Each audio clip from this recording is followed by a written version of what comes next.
Thank you, everyone. Thank you for joining us. So we're going to go ahead and get started at this time. Hi, everyone. For those who were with us on the previous sessions, welcome back. For those who missed our previous sessions, thank you for joining us today. If you're interested in the recording of the previous sessions, they can be found on the Summer Career Series website. The staff will add the YouTube links for the past 4 sessions in the chat box. This session is also being recorded and will be available in a few days on the Alumni Summer Career Series website. If you don't wish to be recorded, you can drop off now. You will be able to find the sessions recording in a few days on the series website, and we'll send you the link around the same time. We suggest putting yourself in speaker view. If you have a question, please use the raise hand button, or you can type it in the chat box. We strongly encourage you to participate, so please lean into the alumni guests, ask questions, and stay engaged. I'm going to pass it over to Patrick Novak, who's going to go over the UCSC land acknowledgement at this time. Thank you, Mario. The land on which we gather is the unceded territory of the Awaswas-speaking UP tribe.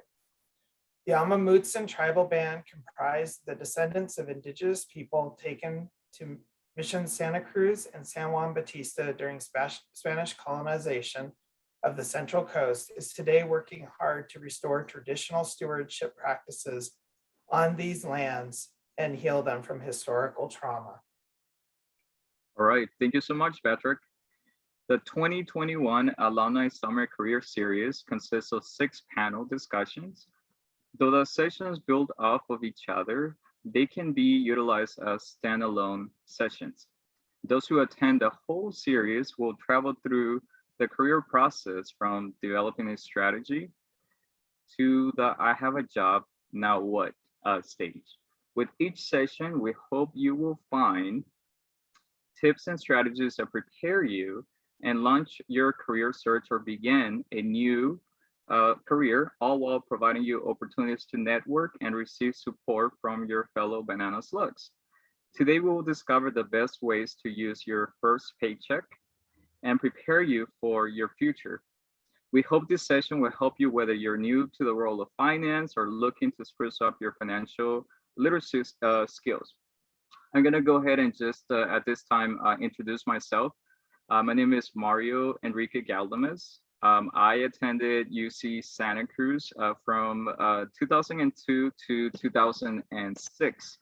I went to Merrill College. I was affiliated with Merrill College, and I graduated with a politics degree and a Latin America and Latino studies. I received my master's degree from Cal State LA. And in terms of my work history, I worked in the nonprofit sector for over 10 years.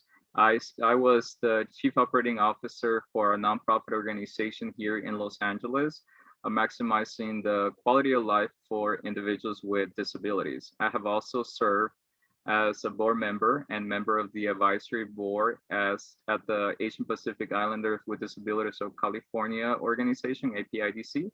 I'm also a member of the UCSC Alumni Council, and I hope that I can assist UC Santa Cruz students and UC Santa Cruz by contributing my expertise with the local, state, and federal government, and that also that to provide tools necessary for students to advance in their success and overcoming the barriers that they face along the way. And in terms of today's topic, I definitely want to just say that it's very important to be working and be able to receive paychecks. And I know that my first job, I used to work for a conservation group. That was my first job. It was called Clean and Green here in Los Angeles. And I would be cleaning out the streets of my local communities, painting over graffiti, picking up trash. And my first paycheck, I know that I gave some of the money to my mother, and I kept some of the money for myself. And I was already thinking about, what I wanted to do with the money, whether it be savings or other things that I wanted to be able to do. So I know that that was really, really important for me to be able to do that. At this time, I'm gonna go ahead and turn it over to Tyler Hines, who's gonna introduce himself, and he's gonna lead us into today's presentation. Take it over, Tyler.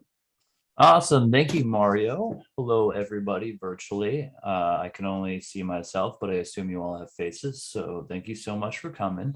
I am an alum of UC Santa Cruz. I graduated in 2007, many moons ago. It was very exciting. I went there from 2006 to 2007, had a really great experience. I studied English literature, which I don't know if you know this, they don't have a lot of very obvious jobs for that subject matter. But eventually I did get a job and learned some things, but let me share my screen a little bit and we'll get started in this. All right, so what to do with your first paycheck? I would say I would consider this more of like a what to do with every paycheck until the end of time. This is some stuff that I wish I had learned. A little bit more big picture, what we're going to talk about is have some sort of plan and try to save, invest money every month. I think that is huge. If you can do that to put you on a really good path to financial well-being and longevity. Just a little bit about my background. I grew up south of Santa Cruz. My parents were both hippies. They were horse hippies, meaning they were always on top of a horse. I only bring that up because they didn't really teach me much about financial literature or literacy. They didn't teach me much about how to budget, handle your expenses, save money. I didn't learn any of that from them. If I got a paycheck, I would just immediately blow it on what was ever in front of me. I didn't know that's not ideal.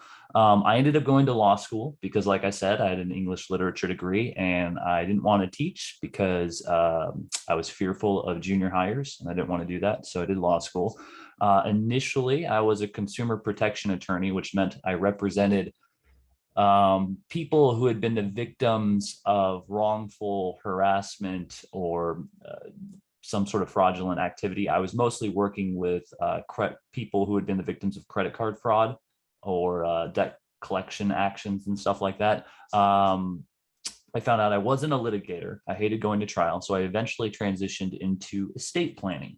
And estate planning is essentially how people planned to transfer their assets now while they're living to their ultimate beneficiaries or their heirs. And in that process, I learned a lot from a lot of people about how they manage their assets, how they grow wealth. And it really kind of caused me to dig deeper into a lot of things and actually get a plan. And this wasn't until like my late 20s or early 30s. So if you're not that old, then having a plan now is going to put you in a much better position than I was. I think the first thing that's really important is understanding your paycheck. So the first thing, I mean, this is very not exciting stuff, but on your W-4, they'll have you pick a withholding and it explains it in more detail, but essentially it just means how much money you're going to take home every month versus how much money is going to go to the federal government every month. And then based off what you pick, you might get money back at the end of the year when you do taxes, or you might have to pay taxes.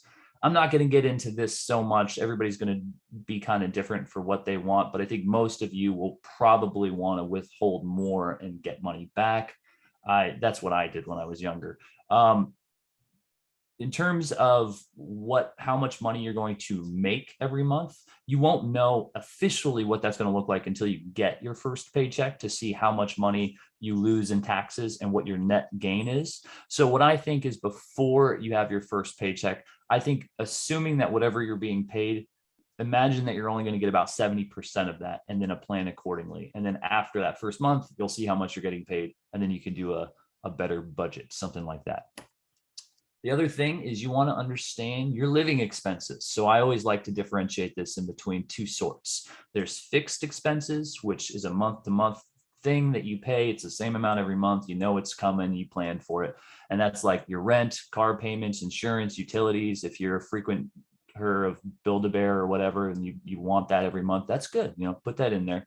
That's your fixed expenses. Your not fixed expenses are things that you do plan on getting every month, but the costs of those will change month to month. So groceries, you're always going to want to eat. It's super fun. I love it. Eating out, like I said, food, it's great. Clothing, maybe you're going to buy clothes every month. Random late night Amazon orders. We all do it. There's no shame. These are just expenses that you have every month, and the value of them change. And what you're going to want to do is set probably a ceiling for these expenses, knowing, hey, groceries, ideally I'm not spending more than $200 a month on groceries. Maybe I'm getting close to that or a little over every now and then, but I've got a ceiling that I'm trying to meet. So this is kind of weird advice that I just want to make sure everybody has it, because I didn't actually understand this until I was in law school, and I had a friend walk me through it, because I did not want to get a credit card. I didn't like the idea of carrying debt for no reason, and also other stuff. But essentially everybody, it's a really weird system. I think it's dumb. You all should get credit cards. You should get a credit card. And then your goal is you don't have to use it for everything, but use it for like a purchase a month. And then every month you want to pay off the full balance of your credit card statement. This is really important. This is something that I learned when I was doing a lot of consumer protection work, and just why this matters. So basically, credit card companies or the credit industry reward you for using credit and then holding a low balance on a monthly basis for anything that you have using credit. So every time you have a credit card statement, you pay it off that month and they see a zero balance, it's going to slowly improve your credit score. And you want a decent credit score so that at some point you can use credit to make a larger purchase. It's really important, though, that you don't hold any debt over at the end of the month. I know sometimes this isn't always feasible. Sometimes you have to, you can only pay off maybe the minimum in 1 month because something unexpected happened. But as much as it's feasible, you want to pay off the full monthly balance. The reason being, the interest rates that credit cards charge you for any balance you carry over is pretty high. On average, it's about 16.2%. And that just means if you have $100 that you owe them, by the end of the year, you'll owe them $116.2, something like that. So you just get a credit card, pay it off every month, build your credit. It's super important. You want to put it all together, calculate your take-home pay, calculate your fixed expenses, and set a budget for your flexible expenses. And then what you want to do is you want to take that take-home pay, subtract your fixed expenses and then subtract your flexible expenses. The total of that is what you have left over to use at your discretion. And ideally, you're using a portion of that to save money. That's ideally what you're doing. But it's really important that you have a sense, how much money am I making? What are the things that I absolutely have to pay for every month? And then I'm hoping to give myself a little bit of money left over that I can play around with. That's kind of the goal. Kind of a related subject. When we're paying off our expenses, one of the things that's really important for us to do is to make sure we're paying off our debts or certain debts. So one, credit card, pay that off every month.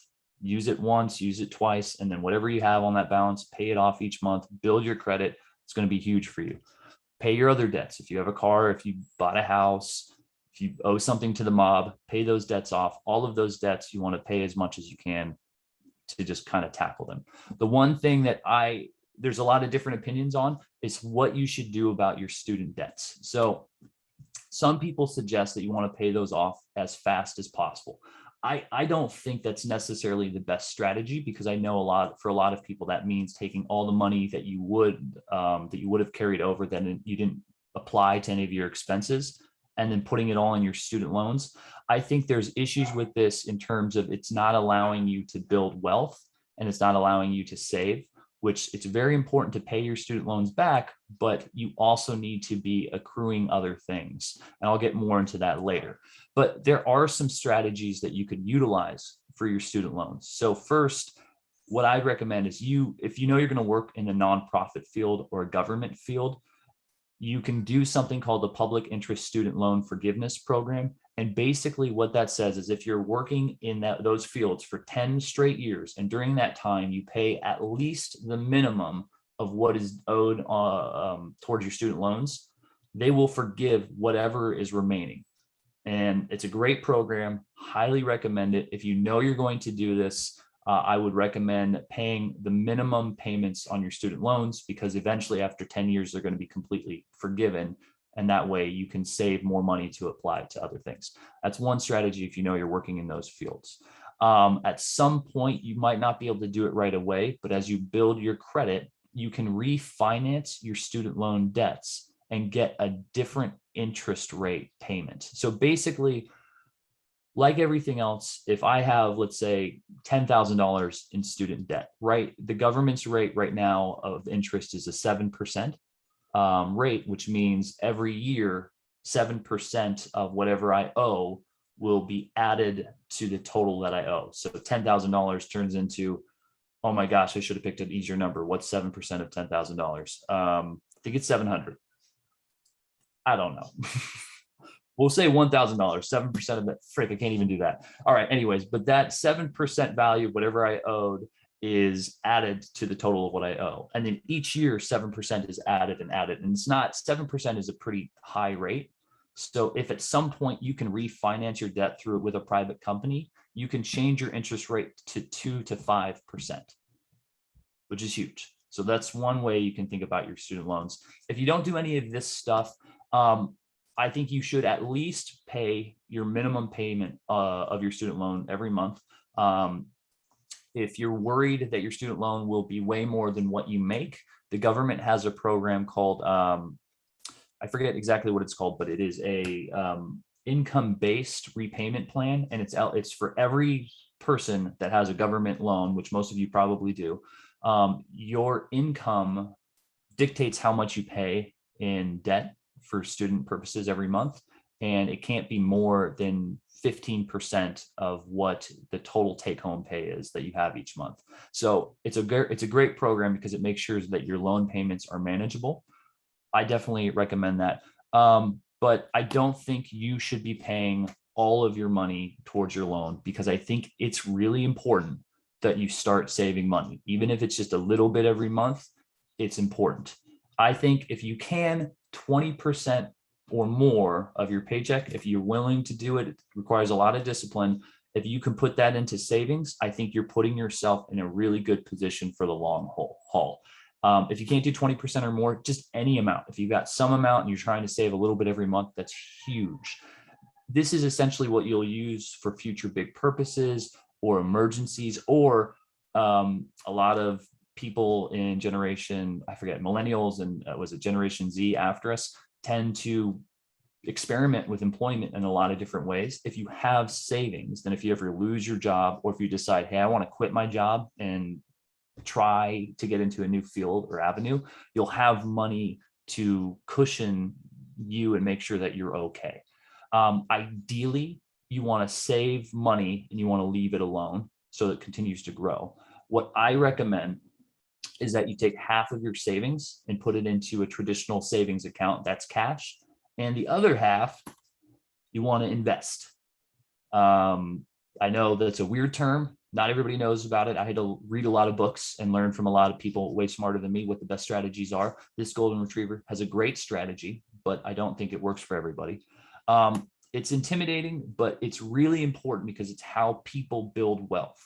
I had somebody that I was working with, it was a random, very wealthy person, just tell me offhand what he thinks differentiated people. And what he said is that poor people don't save. Often it's not their fault. There are a lot of circumstances in play, but the fact is what makes somebody poor is they don't have a lot of savings. Middle-class people save only in dollars, and rich people invest. And that was kind of his big takeaway for like what differentiates people and how you can start putting yourself on the right path to kind of grow your wealth. The reason why only saving in cash is not ideal is because of a principle called inflation. There's a lot of different meanings for it, but generally what you want to think about it is that the cost of things that you buy go up a little bit every year. And so if you think about your grandmother who said, hey, 40 years ago, I could go to the movies for 5 cents. And now I have to pay way more money than that. This is essentially that idea. The Federal Reserve proactively targets an inflation rate of 2% a year. So that means if you have $100 in the bank, the Federal Reserve is trying to make sure that by the end of the year, it's only 2% less valuable, so to speak. Your $100 becomes now 2% less valuable every year that it exists, and it just keeps becoming less valuable. It's harder to buy stuff with the same amount of money year to year. So that means if you're saving all your money in cash, it is good because you are growing your savings, but you're also competing with inflation, which proactively kind of undermines your cash's value.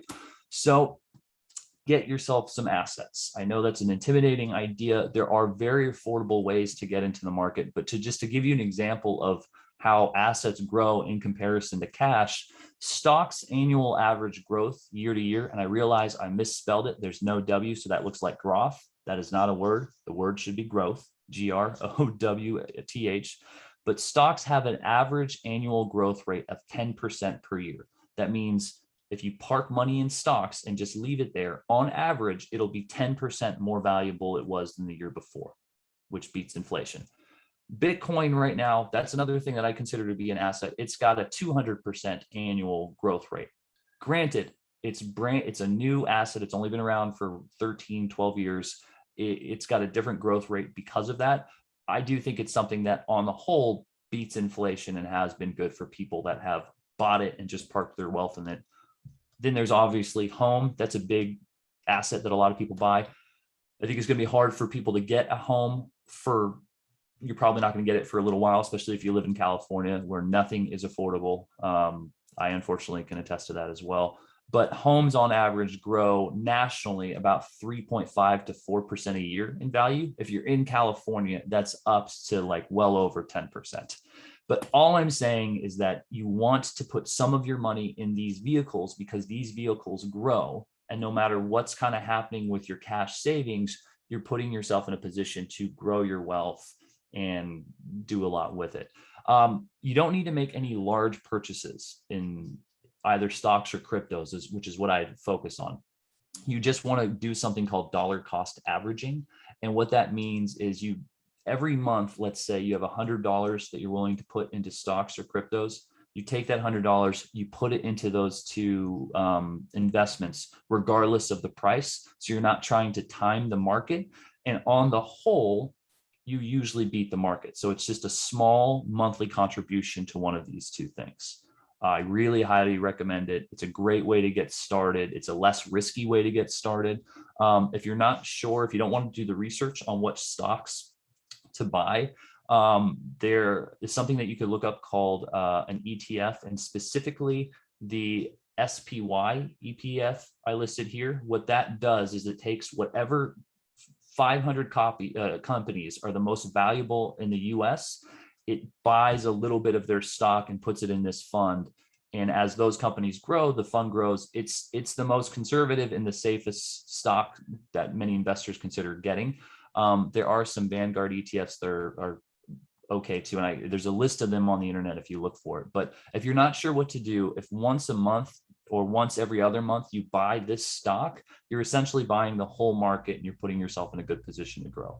For cryptos, the only one that's been growing, and if you're not comfortable with cryptos, you don't want to look at it, or you just don't want to buy it, then just focus on stocks, because that's the only other investment that I think makes sense. But cryptos, the benefit of it is you don't have to buy a whole Bitcoin. I can buy $50 worth of Bitcoin, whatever its value. And it's a really, thus far, proven to be it's a little volatile, but it's grown year to year, and it's being adopted more by companies and specifically countries.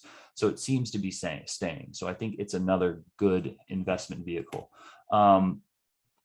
If your company offers you a retirement account, you freaking take it. It's a great opportunity. It's a good way to build some additional savings, but don't stop trying to save on your own. Keep trying to save some money to put in your savings account, and then take some money and put it in an investment account.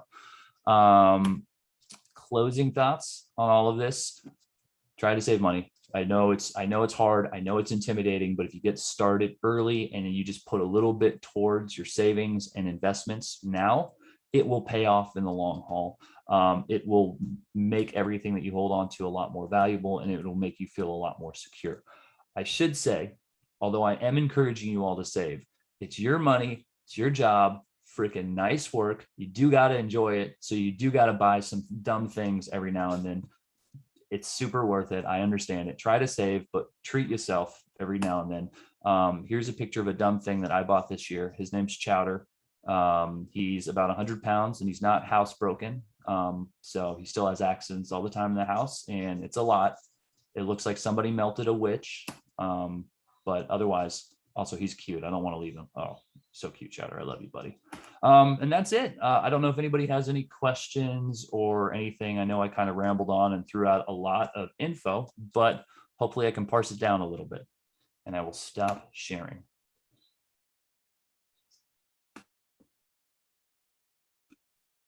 Oh, Mario, I'm good. I don't know if there, oh, is there a question in the chat? No, that's just Right, LinkedIn. All right, thank you so much, Tyler, for this great insights and strategies. Please share your questions with us, either in the chat window or with the raise hand. We could be able to take some questions at this time.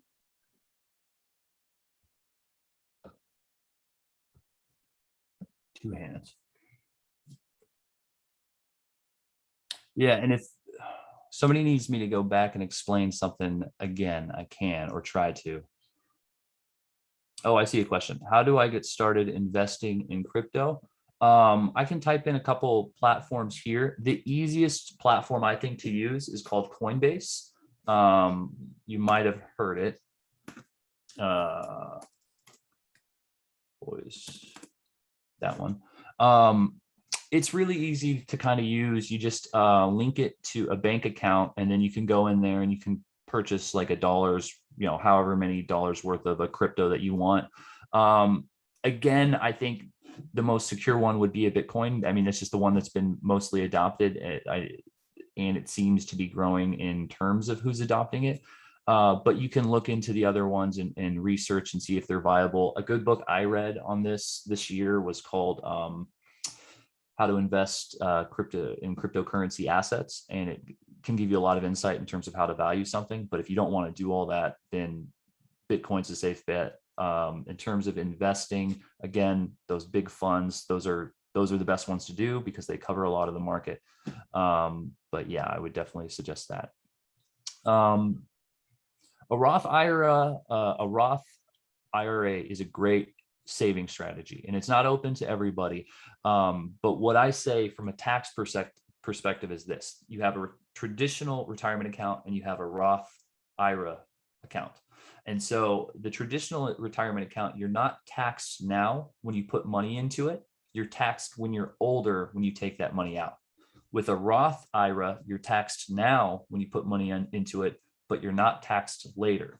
A Roth IRA is a really great retirement account to have when you're early on in your career, because when you're early on in your career, that's when you're going to be in the lowest tax bracket.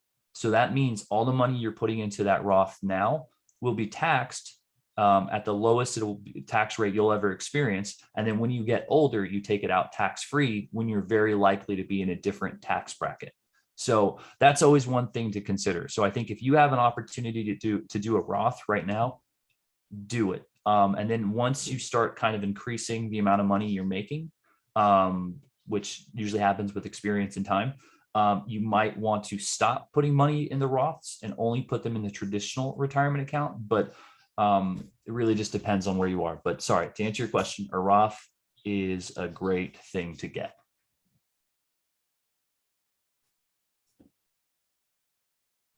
Oh, Patrick was asking about the difference between a Roth and a 401k. So a 401k is that traditional retirement account. And that is something where if your employer offers it, take it. It's great.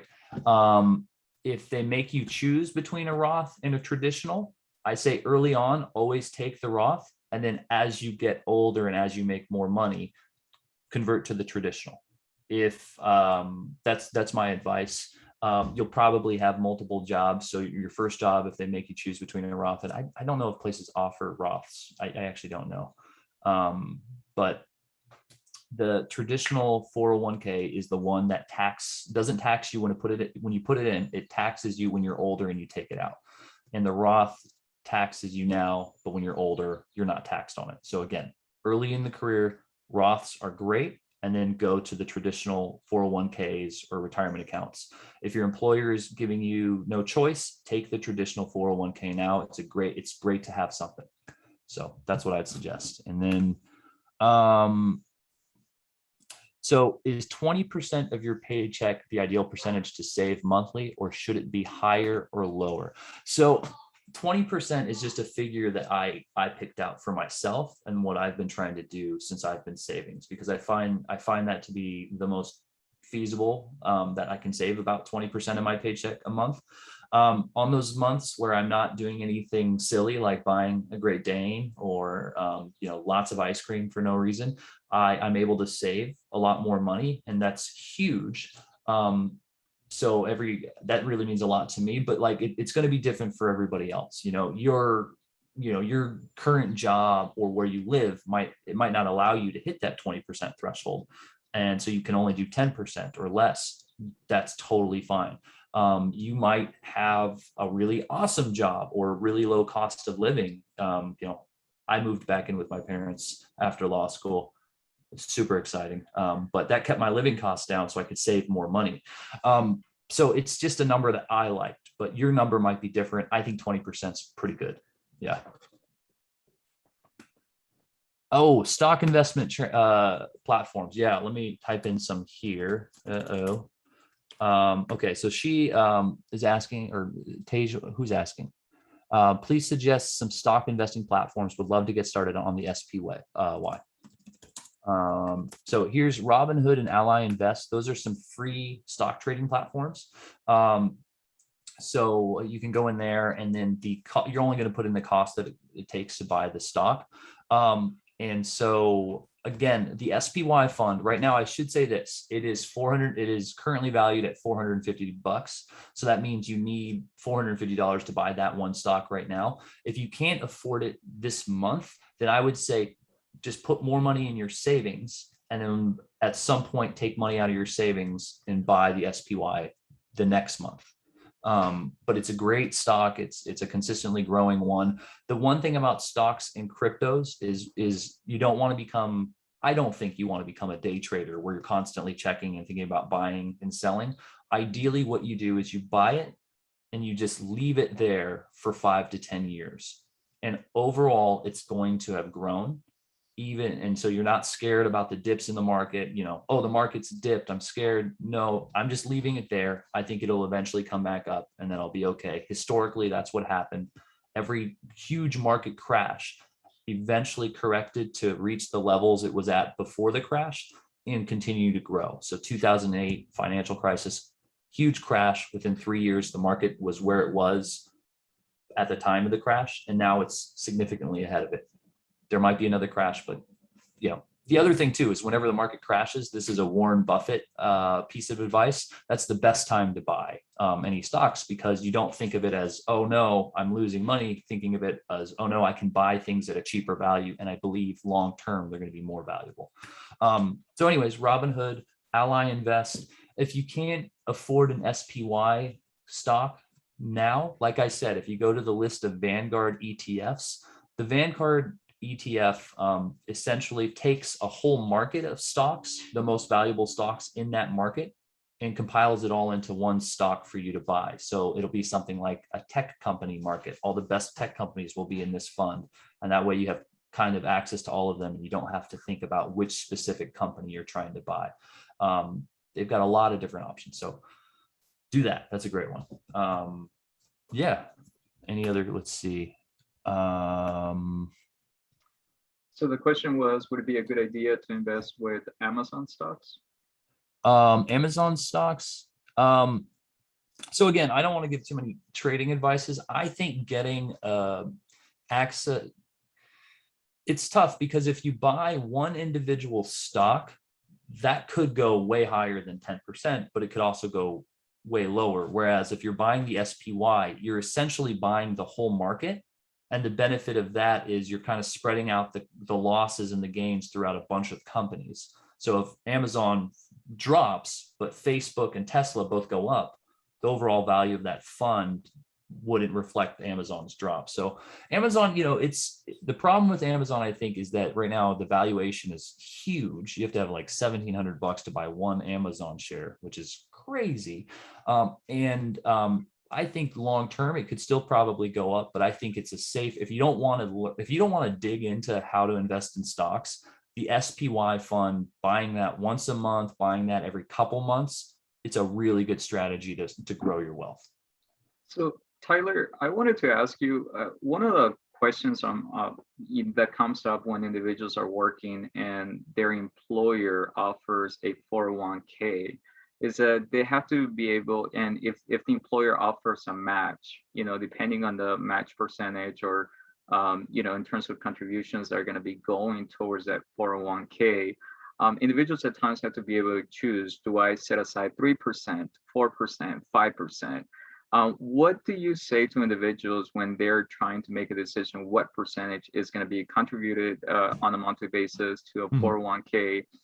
Because one of the things that often happens is that they're concerned that, if you're contributing more, you're going to see a smaller paycheck. So you are thinking, wait a minute, I want to be able to get more money in my pocket, so I don't want to contribute as much. But then if I'm contributing more, I know on a larger scale, longer time, I'm going to be having more money for my retirement. What are some tips you could be able to offer, our audience today?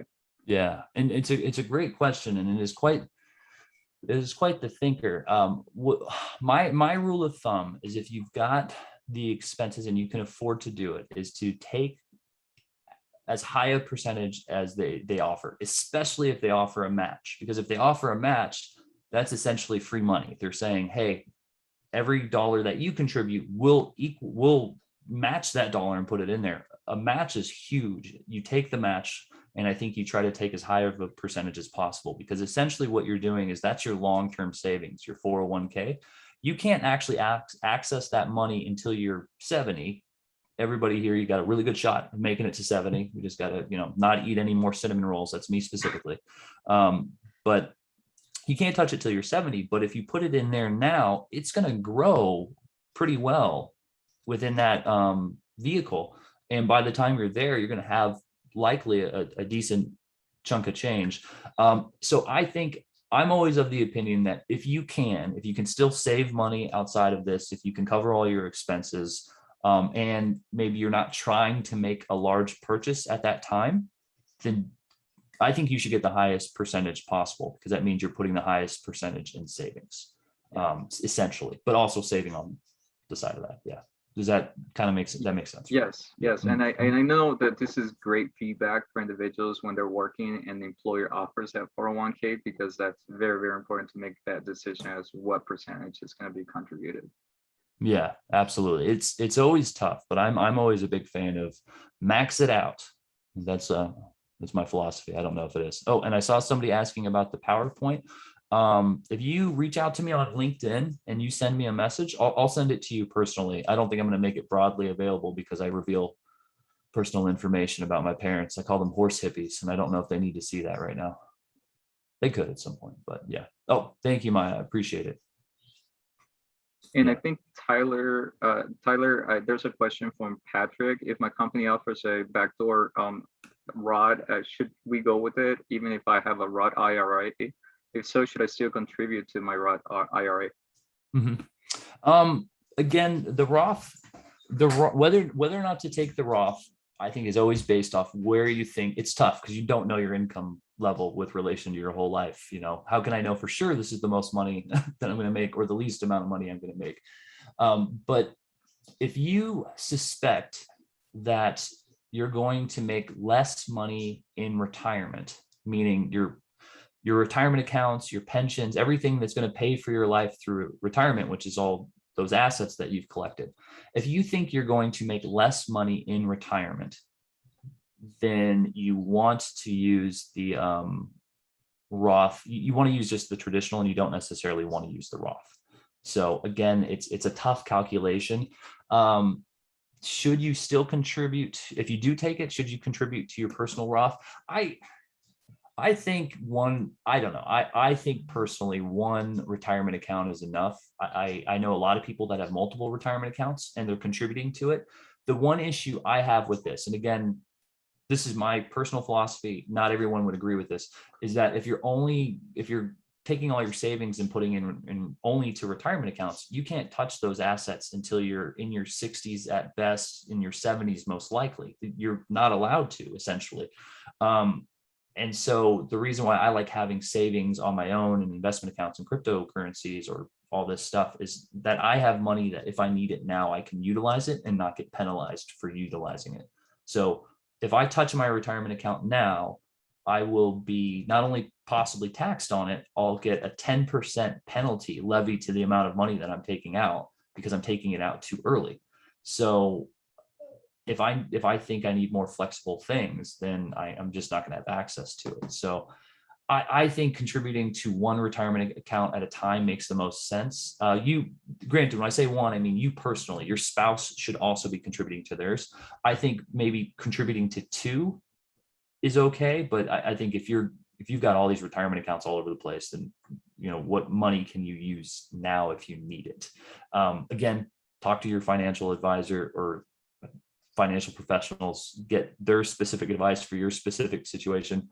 That's just kind of my thought on it. Yeah. And I also want to mention that this session that I mentioned at the beginning is being recorded. So it's going to be available in a few days at the Alumni Summer Career Series website. So please know that if you wanted to be able to watch, the feedback and the tips given by Tyler today, definitely check the 2021 Alumni Summer Career Series. You're going to find a lot of really great discussions on different topics that are very relevant to you, like the one today. Tyler, I also wanted to ask you, one of the things that often comes up as well is if you have a 401k that is offered by your employer, you may have an opportunity to be able to take out a loan on that 401k. And at times there's like a certain amount that you could be able to do that. I know that I work for the federal government, and with the federal government, there's like a $50 fee with TSP, which is a 401k provider. And what happens is you get the money that up to $10,000, or depending on the amount that you have, sometimes like half of what it is that you have on your 401k. But once you take that, whatever interest is being accumulated, you are making monthly payments towards that loan, and then you also get that interest back into your account. Do you have any tips or anything you can offer to individuals who may need an expenditure and they need to take out the loan? It's not, of course, we have to just be mindful that every provider has certain criteria that has to be met in order to be able to take out that loan. But anything that you offer in terms of insight, that would be helpful. Yeah, I actually think depending on the circumstances, that's not a bad strategy. So one book that I highly recommend everybody read it's been around forever, is just Rich Dad, Poor Dad. And this guy just talks about his experience with his actual father and another father figure, and how one was able to grow wealth and how his father wasn't. A big thing of that is debt financing, which is essentially what Mario is suggesting here, is that rather than be penalized for taking out assets from your retirement account early, you can take out a loan with somebody else who on using your retirement accounts as collateral. So basically what that means is if I don't want to use my retirement account assets, I could put up a part of them here and say, here's a part of my assets. Will you give me a loan based off these assets? And if I fail to pay off this loan in the manner that I'm supposed to, then you can have these assets, so to speak. So let's say you have 100K in your retirement, you want to risk $10,000, and they'll give you a loan for 10K that you pay back, assuming as long as you pay back the monthly payments until eventually what your loan was, it's paid off, then you don't lose the assets that you were risking. What's good about this is that yes, you are paying interest rates, but you're not going to pay a big tax bill for taking out that money early, and you're not going to pay that 10% fee. So it's a good strategy to avoid those costs. The other thing that I do like about this strategy, if you have to do it, is that you are letting your assets stay in the retirement account so they can continue to grow. And it's very likely that their growth will be better or more valuable than the amount of money you pay on interest on that loan. And what's funny is what is it? Elon Musk technically doesn't have any real wealth. He owns a bunch of assets that he has loans out on, essentially. That's how he minimizes his tax burden. This is a strategy that a lot of uber wealthy people use. This is how they avoid paying some of their taxes. It's terrible, but it's what people do. So I think it's a good strategy, but not something you want to utilize consistently, just as an as needed basis. But it's definitely not a bad thing to do. It's better than liquidating the retirement account early. And what mistakes should I or anyone avoid in spending their first paycheck?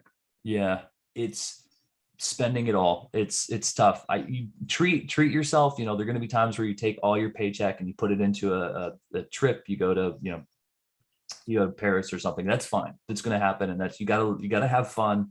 We only got a little time on this globe, but just people love to overspend. I hang out with a lot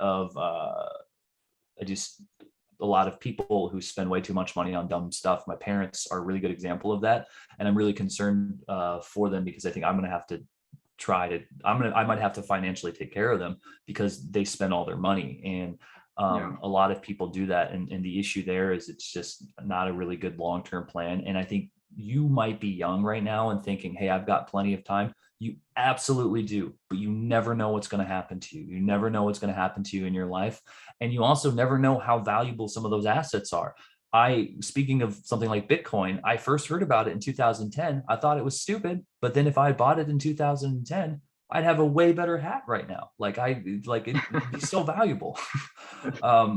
But it's just, you never know what's going to happen, and I've had friends who weren't able to work because they had some sort of injury, or a family member or something passed away and they had to take 6 months off from work because they just were having trouble going back. And so it's good to start building some savings now, so that way, if anything happens, you're going to feel more secure about it. And then also, I personally think that if you build savings, it can empower you to quit a job that you have that you might not like. And I'm somebody who I'm technically not a lawyer anymore because I didn't like being a lawyer, but I wouldn't have been able to make that transition if I didn't have some things in savings that I could live off of. And I think it just gives you a lot of opportunities to really experiment with your life. So it's me getting all spiritual on it, but I think it's good. And Tyler, how can we know if we're managing our money well? What are some things? One tip before you answer, I just want to tell you guys, one of the things I do is that I'm looking at where my money is going. So sometimes I analyze, and one of the things I can share is that sometimes I may be spending a little bit too much money on going out, and when you're expending through on food items or things like that. So that I want to be able to limit that if I want to be able to have more saving, things like that. So you definitely want to analyze your finances and where is your money going when you're getting that paycheck. That's very important. But going back to the question I wanted to ask you is, how do you know that you're managing your money well? Mm-hmm. That's a really tough question. I think, the most obvious is, you become a millionaire randomly. That's the most obvious. But I think if you just see a little bit of growth every month, and there are a lot of financial platforms that will tell you how you're spending. And then a lot of banks that you hold your money with will give you a snapshot saying, hey, on average, you save this much money and spend this much money. I think if your savings is growing just a little bit, your investments are growing just a little bit every month, and each year you have, I like to look at it annually. Each year I've saved a good chunk of money. I like to try to save more money each year than I did the previous one, but also that's going to depend on what my work is, all these other expenses. But just if it's slowly growing, you're in a great position. Even if it looks small at first, give it 5 to 10 years. It really does grow, especially if you're in investments. It's one of those things where when I first got into stock trading, I bought I bought some Tesla stocks. I panicked and I sold them, and then now they're worth insane amount of money. It's just, if you just put it in there and leave it, they have a Yeah. tendency to do some good things. So that's yeah, not very specific, but it's the best advice I can give there. So I know that we're almost at the closing minute. So if you have any questions you would like to ask, this is definitely that time while we have Tyler here. I know that there's a comment in the chat box that says, I have a habit of putting my monthly expenses on a spreadsheet. Would you recommend this action? Oh man, if you are good at organizing, absolutely. I think that's great. I am despite the fact that I'm a lawyer, and actually, if you ever meet lawyers, not really, but if you ever meet lawyers, you'll find out they're the most disorganized people in the world, which I am. I just have an idea. I have a big picture, like, hey, this is that. But if you can get it down to a spreadsheet and be that specific about it, I think you'll do a lot better than I'm doing now. And I think you'll put yourself in a really good position. That's kudos to you. That's a lot of work. And I think that's awesome. Any questions before we get to the closing? Definitely let us know. One of the as if you guys have any questions, you guys could let me know at this time. But one of the things I want to mention is action item that I can leave with you guys is have a plan that, you know, first of all, acknowledge that your first paycheck is it's a special moment, just like it was for me. I was working at Domino's Pizza, and that was like my first paycheck, and I set aside money for my mother, for myself, to be able to celebrate that moment. And I gave the money to my mom because I had not been paying rent forever for a long time. So that was like the first time that I was doing that. And I also started thinking about saving and what I wanted to be able to set aside. So definitely reward yourself. But as Tyler mentioned, it's a special. Make sure that you're not gonna have the expenditure for all, you know, for pretty much you spend it all. You know, that definitely keep them in mind. Very important that you do sensible things with the rest, you know, portions for savings, for retirement. If you owe money, set aside some funds to make payments for whatever expenses that you may have outstanding. Very important. And Tyler talked about investment, and very important that you keep his suggestions. Any action items, Tyler, before we close, that you would like to share?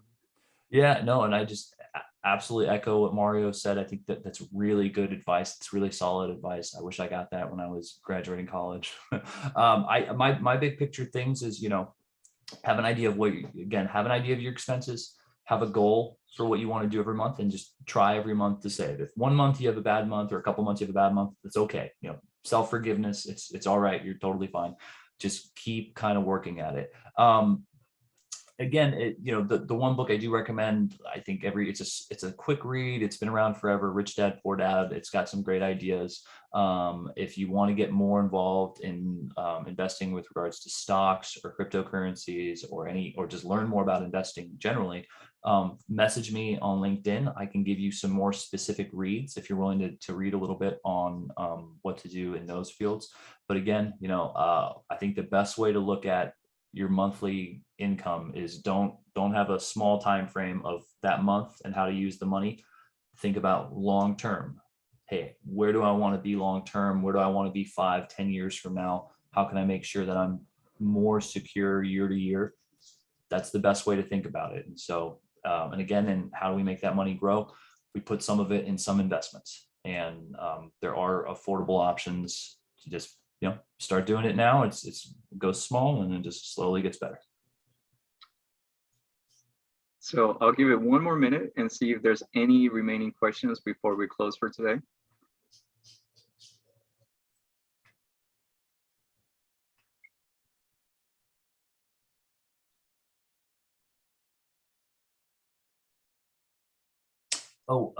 So a Roth, basically just an IRA is an income retirement account.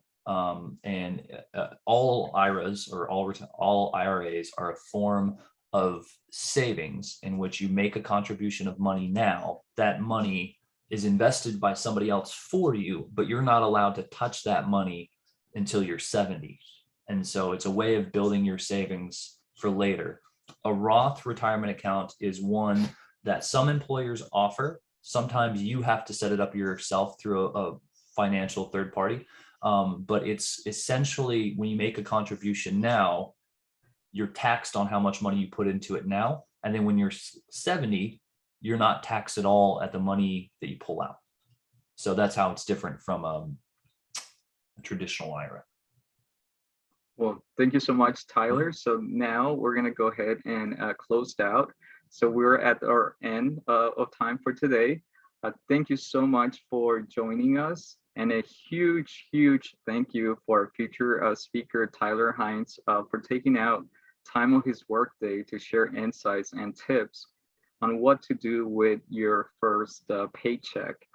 Please join us for the next session in the series, When to Look for a New Job. It's going to be held on Wednesday, September 22nd at 12 to 1 Pacific Daylight Time. That's when alumni Shaz Umar, Armando Ricardo Hernandez, Neil Patel, Helen Yamamoto, and Mike Jaron will explore strategies to identify when is the right time to look for a new job. We hope to be able to see you there. And again, thank you so much for everyone for being part of our event today, and looking forward to for you guys to be able to register on when to look for a job. New job is in the chat box. You can be able to find the link there and enjoy the rest of your day. Thank you so much. And thank you, Tyler. And thank you everyone else who participated in today's event. Thanks, everybody.